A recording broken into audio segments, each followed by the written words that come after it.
शंकर सन्यासी का रूप धारण करके घर आए।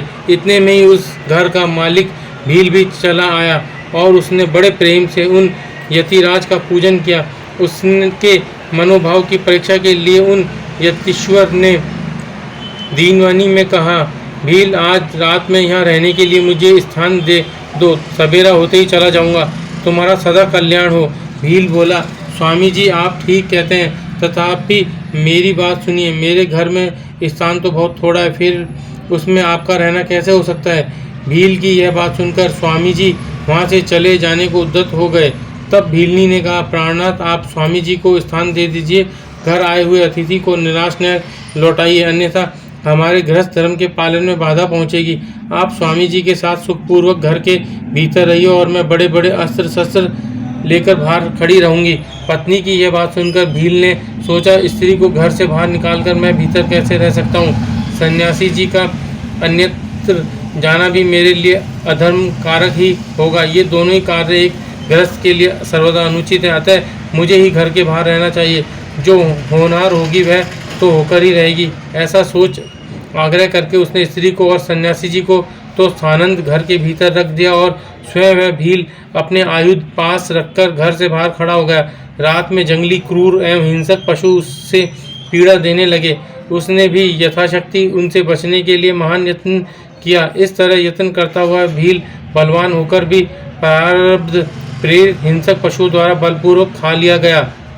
प्रातःकाल उठकर जब यति ने देखा कि हिंसक पशुओं ने वनवासी भील को खा डाला है, तब उन्हें बड़ा दुख हुआ। सन्यासी को दुखी देख भीलनी दुख से व्याकुल होने पर भी धैर्यपूर्वक उस दुख को दबाकर यूँ बोली, स्वामी जी आप दुखी किस लिए हो रहे हैं। इन भीलराज का तो इस समय कल्याण ही हुआ है। ये धन्य और कृतार्थ हो गए जो इन्हें ऐसी मृत्यु प्राप्त हुई। मैं चिता की आग में जलकर इनका अनुसरण करूंगी। आप प्रसन्नतापूर्वक मेरे लिए एक चिता तैयार कर दें, क्योंकि स्वामी का अनुसरण करना स्त्रियों के लिए सनातन धर्म है। उसकी बात सुनकर सन्यासी जी ने स्वयं चिता भीलनी ने अपने धर्म के अनुसार उसमें प्रवेश किया।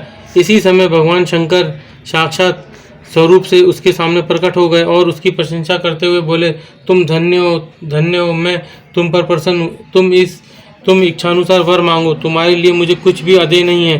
भगवान शंकर का यह परमानंददायक वचन सुनकर भीलनी को बड़ा सुख मिला। वह ऐसी विभोर हो गई कि उसे किसी भी बात की सुध नहीं रही। उसकी उस अवस्था को लक्ष्य करके भगवान शंकर और भी प्रसन्न हुए और उसके न मांगने पर भी उसे वर देते हुए बोले, मेरा जो यति रूप है यह भावी जन्म में हंस रूप से प्रकट होगा और प्रसन्नतापूर्वक तुम दोनों का परस्पर संयोग कराएगा। यह भील निषेध देश की उत्तम राजधानी में राजा वीरसेन का श्रेष्ठ पुत्र होगा। उस समय नल के नाम से इसकी ख्याति होगी और तुम विदर्भ नगर में भीमराज की पुत्री दमयंती होगी। तुम दोनों मिलकर राजभोग भोगने के पश्चात वह मोक्ष प्राप्त करोगे जो बड़े बड़े योगीश्वरों के लिए भी दुर्लभ है। नंदीश्वर कहते हैं, मुने ऐसा कहकर भगवान शिव उस समय लिंग रूप में स्थित हो गए।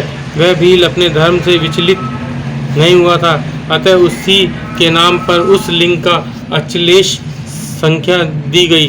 दूसरे जन्म में वह आहुक नामक भील नेषद नगर में वीरसेन का पुत्र हो महाराज नल के नाम से विख्यात हुआ और आहू का नाम की भीलनी विदर्भ नगर में राजा भीम की पुत्री दमयंती हुई और वे यतिनाथ शिव वहाँ हंस रूप में प्रकट हुए। उन्होंने दमयंती का नल के साथ विवाह कराया। पूर्व जन्म के सत्कार जनित पुण्य से प्रसन्न हो भगवान शिव ने हंस का रूप धारण कर उन दोनों को सुख दिया। हंसावतारधारी शिव भांति भांति की बातें करने और संदेश पहुंचाने में कुशल थे। वे नल और दमयंती दोनों के लिए परमानंददायक हुए। भगवान शिव के कृष्ण दर्शन नामक अवतार की कथा। नंदीश्वर कहते हैं, सनत कुमार जी, भगवान शंभु के एक उत्तम अवतार का नाम कृष्ण दर्शन है, जिसने राजा नभक को ज्ञान प्रदान किया था। उसका वर्णन करता हूँ, सुनो। श्राद्धदेव नामक मनु के जो इक्ष्वाकु आदि पुत्र थे, उनमें नवम का नाम नभक था, जिनका पुत्र नाभाग नाम से प्रसिद्ध हुआ।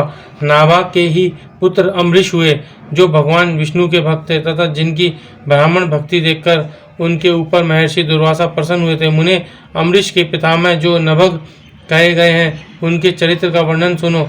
उन्हीं को भगवान शिव ने ज्ञान प्रदान किया था। मनुपुत्र नभक बड़े बुद्धिमान थे।